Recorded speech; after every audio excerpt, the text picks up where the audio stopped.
It's time for another Ranger video for the internet. My name is Senrith. I'm a dungeon master for Roll for Story. We stream a bunch of fun D&D campaigns on Twitch and upload them here on YouTube. I've been lurking for a while, keeping my finger on the pulse of the community's views of the 2024 Ranger, assessing what needs fixing, how to elevate it to a higher standard. Because, like many others, I believe Wizards of the Coast, they kind of fell short on their delivery of it. D&D Shorts just released their video of proposed changes, and they shout out Laser Llama, who did the excellent alternate Ranger as well. As it happens, over the past year, I took my own stab at the Ranger. But when I say stab, I mean a meticulous, well-aimed strike, honed through careful playtesting and refinement. So, without further ado, let's get into the features and see if I hit the mark. And of course, this is all unofficial fan content, not approved by or endorsed by Wizards. Portions of the material are probably property of Wizards of the Coast. So, anyway, here we go. So, no changes to the main core Ranger traits here. Everything you see is pretty standard. The changes are actually highlighted in yellow, so you'll see that as we go down. And you'll see the first of them are here in the table of the Ranger's features. So, most notably, Hunter's Mark itself is in fact a feature. It's not a spell in my version. It's very similar to that of like Paladin's Smite, right? It used to be a feature, it became a spell. We're changing it back into a feature. This gives the Ranger its own unique thing that other classes can't just dip, or well, they can dip into it, but they can't just pick it up as like Magic Initiate or something, which seems to be the design philosophy with most of the new kind of spells. Like Fine Steed is for the Paladins only. Hunter's Mark should be for the Rangers only. Moving down at second level, we'll get a familiar feature called Deft Explorer, but it's changed. Prescient Planner is inspired by Pathfinder. Favored Terrain is inspired by Baldur's Gate 3. And you'll see those as we go. And then at level 6, we're giving it Ranger's Quarry, which is a totally unique feature, completely. And then level 9, you get an improvement to Deft Explorer. Level 13, they'll get an improvement to the Ranger's Quarry. And level 20, we've given them a completely different Capstone as well. So, starting off with the spell casting, just a really minor change here that irked me. It used to say you could replace one spell on your list with another Ranger, which just kind of seemed a bit useless. Why not just let them change every spell? If you're going to be on a long rest, there's obviously a sense that you're in a safe environment, and if you ever need to replace more than one spell, there's most of the time nothing stopping you from just taking another long rest back to back, unless you're on a time crunch or something. But honestly, Rangers aren't often swapping out their spells anyway. They find their favorites and stick with them. And so in most cases, they're either only swapping out one to begin with, or they're swapping out many over the course of many long rests. So it just seemed like a needless restriction. Moving on, Hunter's Mark. The actual feature is very similar to this spell. It's still a bonus action. You choose a creature within 90 feet, and you can also use it out of combat, where you're studying tracks for a minute, and you can mystically discern it as your mark for up to an hour. And so it helps tracking, because you'll get advantage on perception, survival checks you make to find it. So it's useful to do that if you manage to find it before the combat. This kind of plays into wanting to actually play the Ranger as a fantasy. You're picking up on tracks and and finding clues as to the whereabouts. In combat, it still does the usual, but it's going to start off as a D4. This is so that any class who wants to kind of dip into Ranger doesn't get the crazy benefit of a D6 straight off the bat. It will, however, ramp up, as you'll see later. Goes to a D6 at 5th, 1D8 at 11th, and then 1D10 at 17th, which was the old Capstone, but we put it in here so it's an actual feature that scales. And also, your most notable thing is it does not require concentration. This is one of the main gripes that people have with the new Ranger. And ultimately, I fell on the side of just not requiring it. There are some good changes out there that suggest having it not require concentration at later levels. I think those are valid. I think that can still work. For me, ultimately, I ended up in this ballpark where just concentration was still hampering it, even at low levels where you want to concentrate on certain spells. However, like Divine Smite, you can still use a spell slot to recast this again. So if the hour ends or you've already used your free use, then you can always just burn a spell slot. But for the most part, you're going to be getting this back on a short rest. Long rest as well. But the idea is you get an hour-long Hunter's Mark throughout the combat. After that combat, you're trying to get a short rest to get it back again. If you don't get those rests, you can always get your spell slots to burn spell slots to use it again, just like you would have in an old Divine Smite. But yeah, that's the new Hunter's Mark. We'll touch on this bonus action part in a little bit later, because I did create a new fighting style that addresses the other gripe with it, because I know several subclasses still use the bonus action. So anyway, weapon mastery is pretty much the same. There's one little highlight here about shields is my own homebrew rules on types of shields, but we won't worry about that for now. Deft Explorer remains the same here up until the point where we get to this area here. The favored terrain is very inspired by Baldur's Gate 3, where you get to pick kind of a la carte some cool beginning features depending on where you either grew up or where you've honed your ranger abilities. So you choose 2 types of terrain from the table below. You can use your wisdom modifier instead of intelligence nature checks when in the chosen terrain, right? Or about the chosen terrain. And you have advantage on wisdom survival checks to track creatures in them.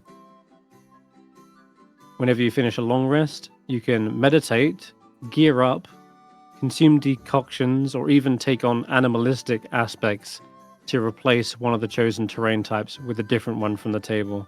I wanted to add in this because it really is up to you how you flavor your ranger.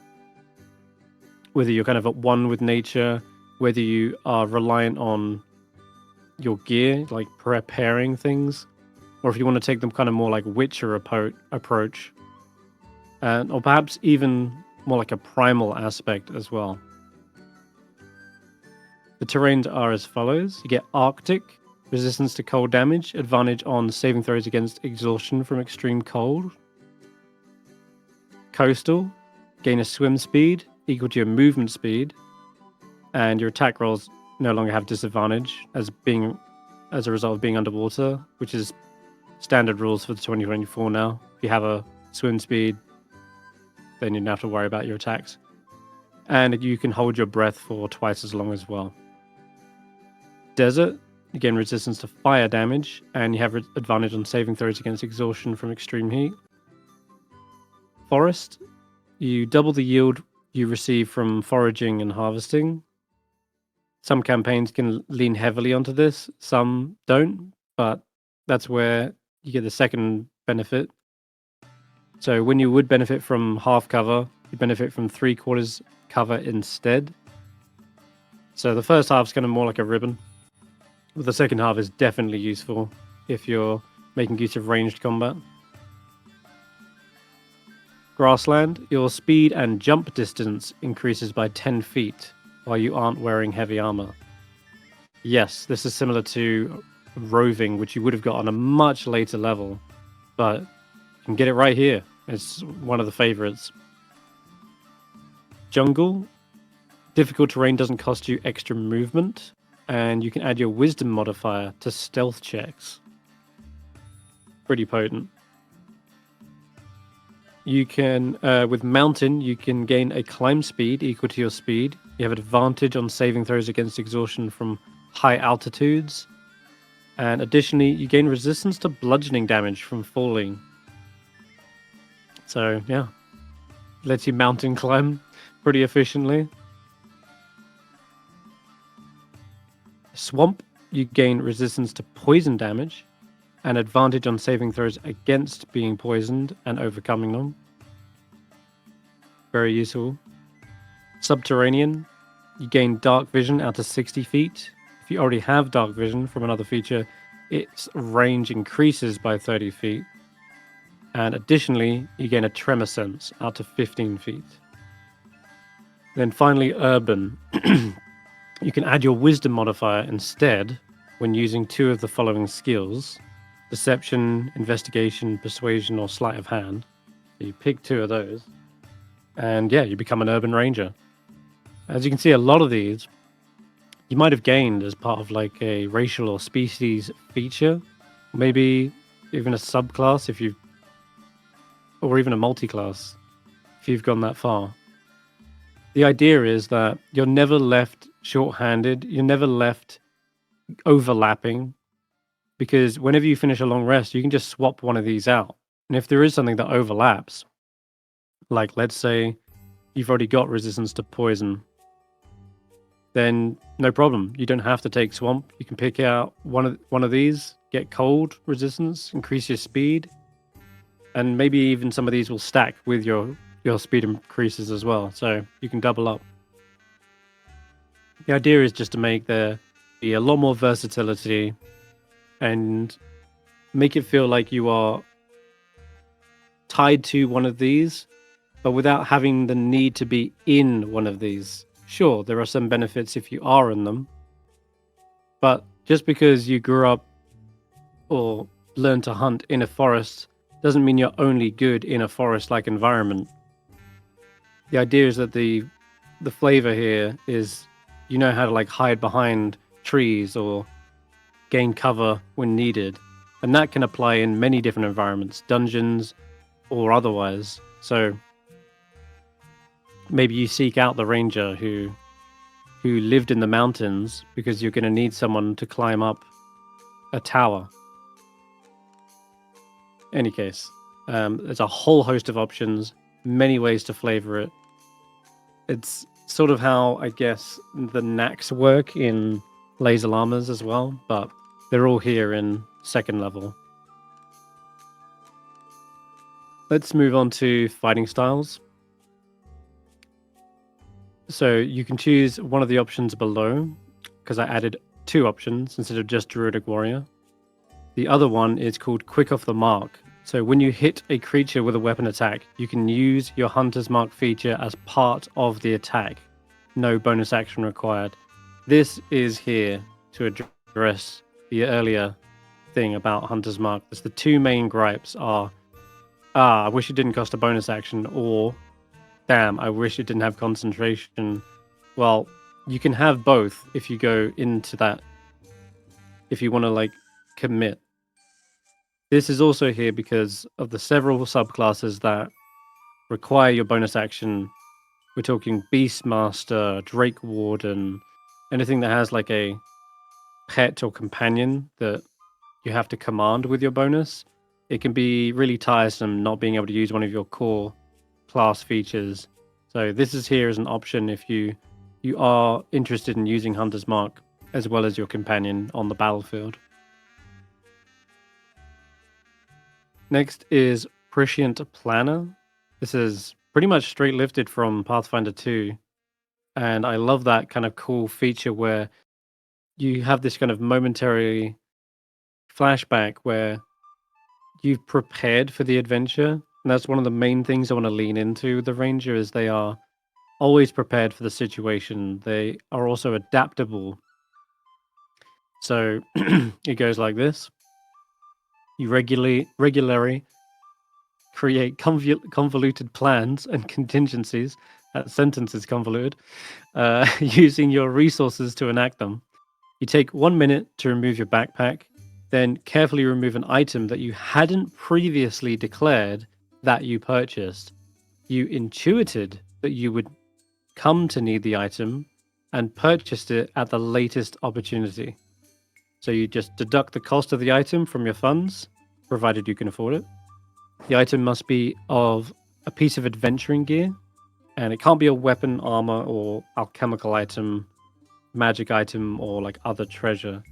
But if you are across a chasm and you suddenly need a rope, you can be like, don't worry, guys. I knew we would come to need this. And you reach into your backpack, pull out the rope that you intuited that you would need. And it's such a cool ranger-like feature, like always using the gear and the environment to the best of their abilities, preparing for the unknown.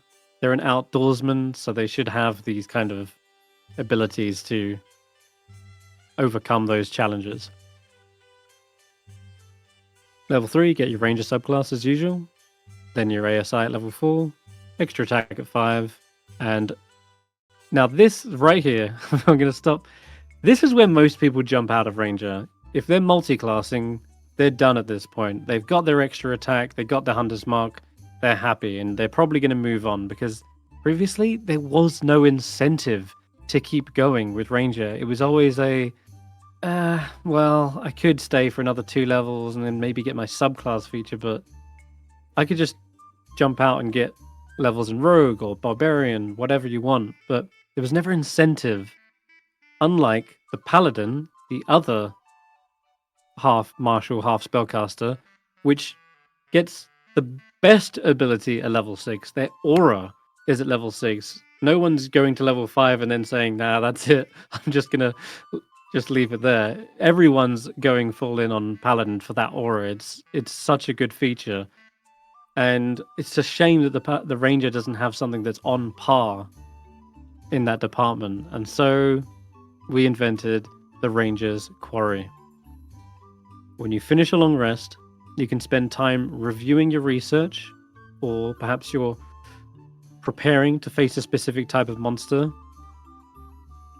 And there's more flavor on that in the last sentence here, but it boils down to this. You choose a type of enemy.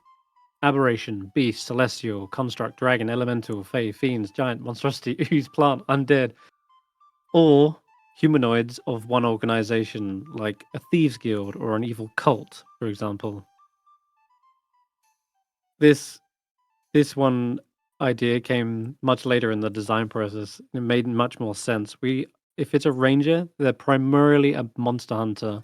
They're not just like hunting one particular type of race. That doesn't make sense. But if they're of an organization, then yeah, they can learn their patrol routes, their tendencies, or their motivations, and get an inkling into how to best combat them. The mechanics of it work like this. For 24 hours, you and up to a number of other creatures equal to your proficiency bonus gain a bonus to attack rolls equal to your wisdom modifier, minimum of 1, against that chosen creature type. So equivalent to like the Paladin's aura, where you get a bonus equal to your saving throws, equal to your charisma modifier. Here we see the Rangers are making use of the wisdom modifier. You could even go all in on wisdom if you wanted, and potentially your party never misses a hit from that point on.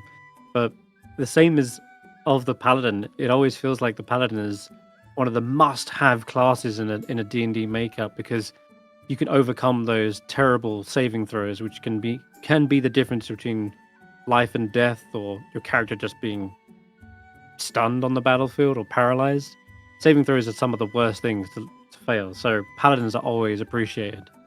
Now, when you're making a D&D party, someone can say, "Oh, excellent, we have a ranger."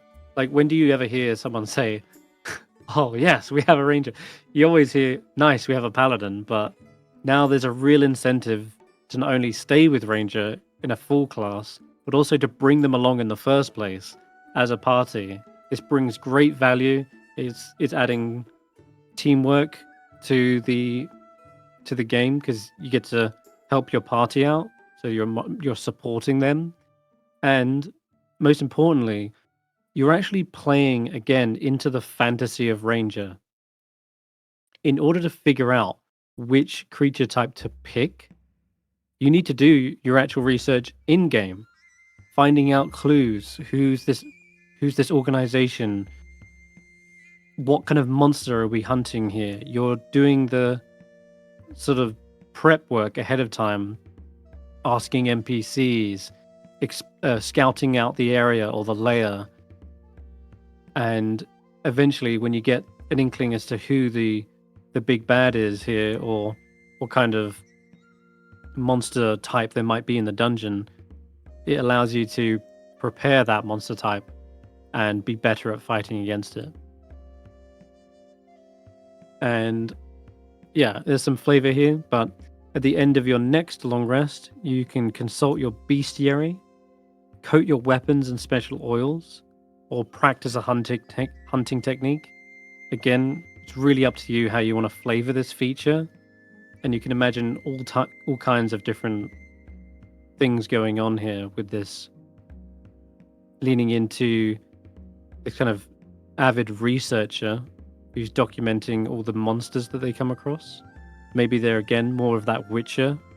They've got these oils or special equipment that is better against certain monsters. Or perhaps they're just simply trained and honing their abilities and martial prowess. And at the end of that long rest, you can choose the same type of creature or a different creature. So you're always sort of adapting, again, leaning into that fantasy of the ranger as being prepared and adapting. All right, I think that's enough about that cool feature. We'll move on to Flashback. This one's inspired straight from Blades in the Dark. And again, the ranger is someone who is always prepared for every situation. You as a player might not be, but the ranger has that supernatural edge to know what's coming before it happens. So it works like this. As an action, you invoke a flashback to roll for an action or perform an activity in the past that impacts your current situation. Flashback action is handled just like any other action. Sometimes it will entail a roll because there's some danger or trouble involved, and sometimes it won't call for a roll if it's simply easily accomplished or without issue, or you just had ample time to do it. A flashback isn't time travel. It can never undo something that just occurred in the present moment. For instance, if you're ambushed on a bridge by bandits, you can't just call for a flashback to kill the bandits the night before. They are here now with weapons drawn, and that's established in the fiction. You can, however, call for a flashback to say that you scouted ahead during travel or rest. You then correctly identified this as the potential location for an ambush and chose to weaken the supports on the bridge so that when a certain weight, in this case a number of bandits who step on it, it gives way and would collapse. The DM may call for a survival check to see how that went, or simply allow it if you had the appropriate tools or time to achieve it. And once you use this feature, you can't use it again until a short or long rest. And that's it. Obviously, this feature will require some conversation between the player and the DM. And that's important for everything in the game in D&D. There should always be a, hey DM, I want to try and do this. Can I do it? So it does rely on DM fiat, but if you've got a sort of good storytelling focused narrative going on, or if you have a creative player and the DM is leaning into that creativity, this has potential for great value. And if it's like the minimum value, then you can still perhaps use it for other effects. I'll give you an example. Like someone's asked if they could re-prepare a spell that they hadn't used yet in the day, and swap it out for something else. And I said, yeah, sure, you could do that. And that's a very small, minimal use of flashback, but it's still at least giving you some value. And on the other end, I've seen players use this to great effect. So really, the sky's the limit with this kind of idea. It's really only held back by your own imagination. But again, you want to lean in to the fantasy of Ranger. This does that. This allows the Ranger to do Ranger things. And the player starts thinking like a Ranger. Like, how can I outsmart the enemy? Like, think Frodo and the other hobbits in Lord of the Rings when they go to the Prancing Pony and meet Strider, aka Aragon, and he sets up a fake scene where the hobbits have fallen asleep in their beds. The ringwraiths come in, stab the pillows, and find out it's nothing but feathers. And the hobbits are all looking on from the other side of town through their window, and they can see they've outsmarted the ringwraiths. There's sort of things like that that you might be able to pull off. Let's move on to level 9. You also get Deft Explorer Improvement. You choose 2 of your skill proficiencies with which you lack expertise, and you gain expertise in those skills. And then you get to choose 2 more favored terrain types for your Deft Explorer. Instead of choosing one of those listed, you can choose the option below as well. So we're adding another option. This one is for when you start branching out from those normal mundane environments. D&D is a multiverse spanning adventure sometimes, and this taps into otherworldly environments. This lets you shape that depending on no matter where you're going, right? So you're adapting to all kinds of planes of existence at this point. You choose a damage type associated with the terrain, either acid, force, lightning, necrotic, psychic, radiant, or thunder. You gain resistance to that damage type. You then choose a detrimental hazard present in the terrain, and you have advantage on saving throws against that hazard. Again, this can really be anything depending on what kind of plane you're in. You might have these foul plague winds if you're on a plane of existence where necrosis and entropy rule, or maybe you're in a plane where psionic energies are run rampant and unfettered, and you might need to save against sort of mental effects. Or perhaps you're even in a plane of positive energy where it's so positively energized that you have the chance of being unmade from existence. You just return back to photons of light. Whatever the case is, you get to really adapt to that environment. So again, it takes more research into your chosen environment, leaning into the actual player playing out the Ranger fantasy, kind of learning about its environment, learning about what kind of creatures there are and what damage they deal, and then over the long rest preparing for that and adapting to it. It's like the Bear Grylls saying, improvise, adapt, overcome. That's the Ranger mantra. Level 10, you get your Tireless. That remains unchanged. Get your temporary hit points and a way to decrease exhaustion. Then 13th, you get Ranger's Quarry Improvement. Creatures of your chosen type have disadvantage on attack rolls against you. You also have advantage on saves against being charmed, frightened, or possessed by them. This is a feature, I believe, inspired from Tales of the Valiant, and there's really cool features in there as well that gave me this kind of spark. But previously, we've just picked one monster type, and we get a bonus to attack it. Now, that same monster type, we also have all these other benefits as well.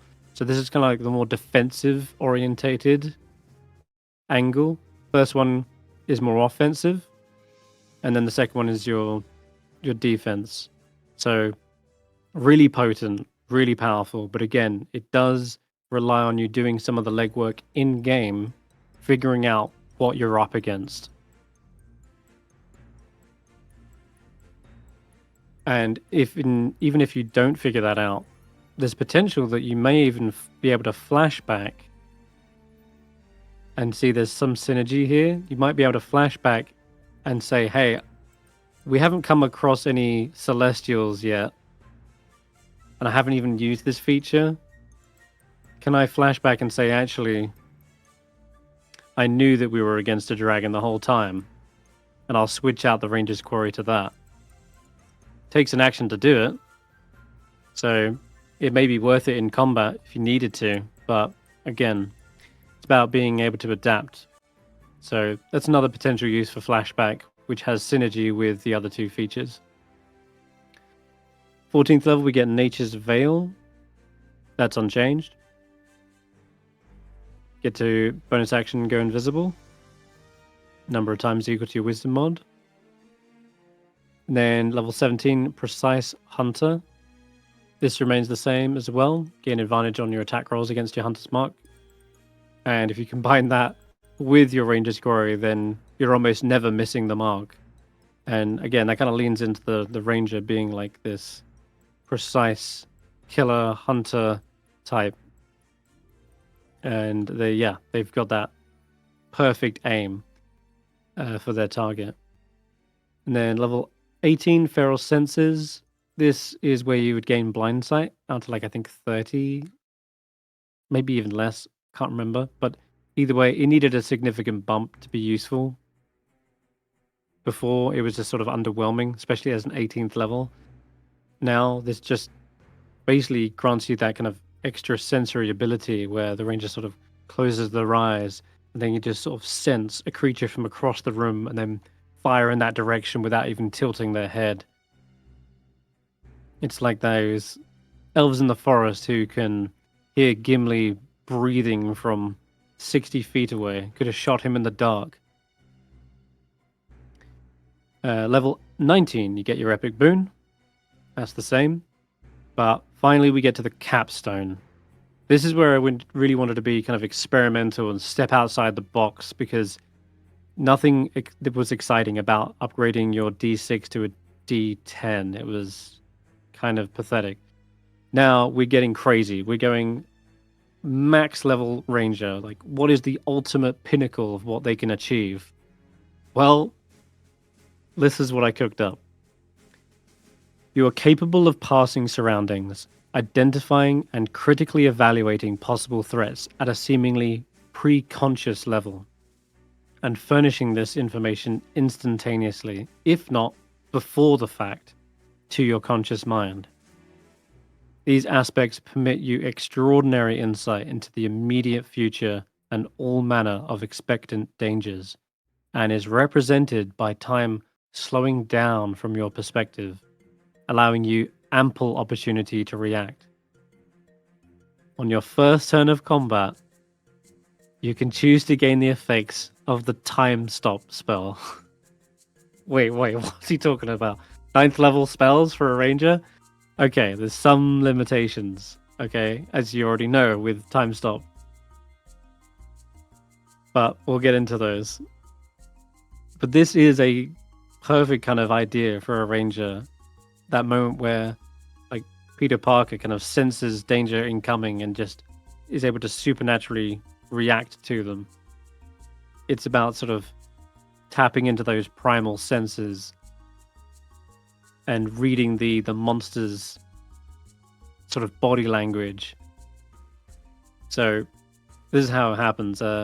You briefly stop the flow of time for everyone but yourself. No time passes for other creatures, while you take 1d4 plus 1 turns in a row, during which you can use actions and move as normal. This effect ends if one of the actions you use during this period or any effects that you create during this period affects a creature other than you, or an object being worn or carried by someone other than you. In addition, the effect ends if you move to a place more than 1,000 feet from the location where you begin. And once you use this feature, you cannot use it again until you finish a long rest. So it's only once per long rest. All of this is taken from the time stop spell itself, and it's nowhere near as powerful as it is on a spellcaster like a wizard, where they would be casting buffing spells galore, perhaps even setting up glyphs, runes, and then topping it off with a massive chain lightning at the end. There are things you can do as a ranger to better prepare yourself, and again, that's what the ranger wants to do. It leans into being prepared. So things you could possibly do: move into an advantageous position, gain the high ground, get behind cover. This is about the ranger being in the right place at the right time. So they've already kind of scouted ahead, they know the room, and they're just always ready. You can cast a couple of buffing spells, maybe your Zephyr Strike, Long Strider, maybe even going bigger like Guardian of Nature or Wrath of Nature. There's so many concentration spells at this point. Your max level ranger. You might even have some extended spell lists giving you cool spells that you want to concentrate on. Get those up before combat starts. Don't waste any time. So you're just ready to get going with an attack. And indeed, you can finish off this feature with an attack that will end the spell, but it gives you that first initial burst of damage. Those arrows coming out from behind the pillar that they didn't expect the ranger to suddenly be at, because they found a secret passage around, and then they're just raining down arrows or whatever. In any case, this is a crazy idea, which I think really works well for the ranger. I just see it making sense.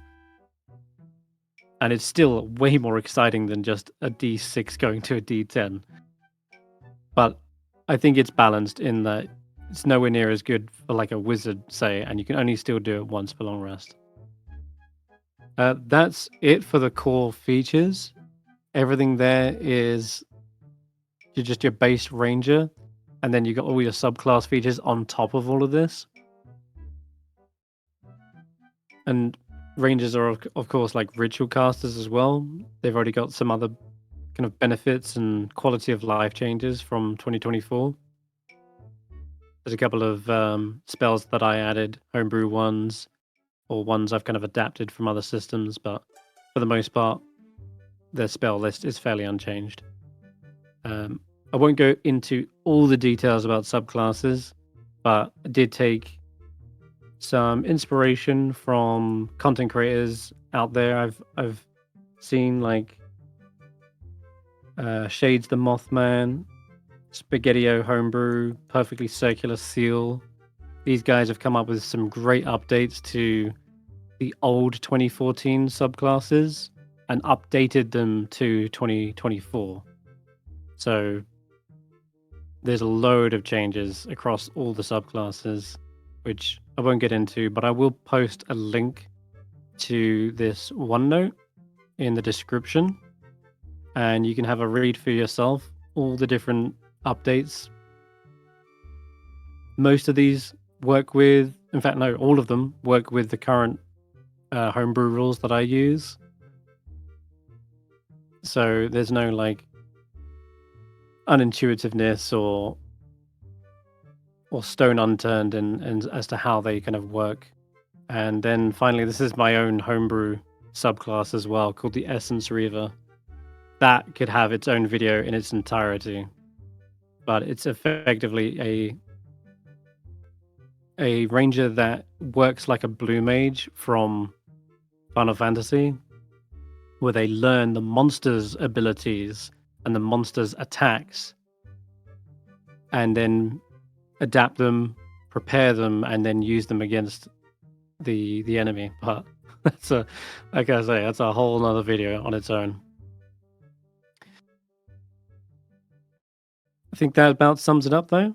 Thanks for watching, and if you enjoyed this kind of content, give it a like, subscribe, and we also stream on Twitch loads of the days.